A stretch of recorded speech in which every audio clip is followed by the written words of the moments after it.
İlleri sen verdin yola ayemim, ağardı saçlarım qara zindanda.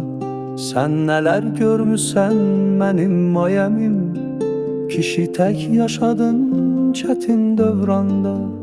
Bu alem deyəndə indi neler var, mən seni tanıdım bir doğru kimi. Gösterdin bu mire nedir kişilik, kanunlar içinde sen oru kimi. Yaxşı əməllərin bitməz heçəmim, sen güzel işlerin sahibi oldun. Olsan da dört divar zindan içinde, tertemiz adınla bu yaşa doldun. İlahi möcüze etsin inşallah, açılsın kapıların gelesen eve. Kurduğun o güzel yaşıl bağların, gezesen her birin çıkasan çöle. Bu gülçin ne kadar yazsa azdı az, misralar çattırmaz senden ayemim. Gözleyir yolunu inan sevenler, yorma özünü sen gemlen ayemim.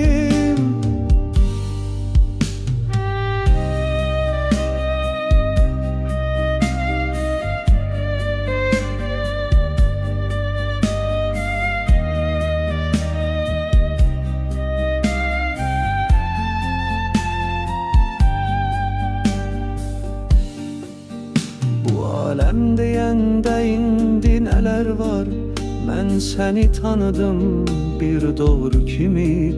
Gösterdin bu mire nedir kişilik, kanunlar içinde sen oru kimi. Yaxşı əməllərin bitmez heçəmim, sen güzel işlerin sahibi oldun.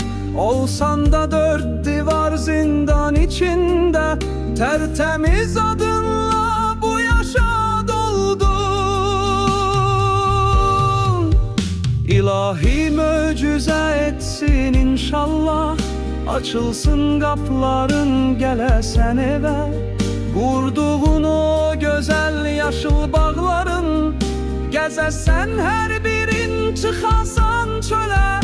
Bu gülçin ne kadar yazsa azdı az, misralar çattırmaz senden ayemim.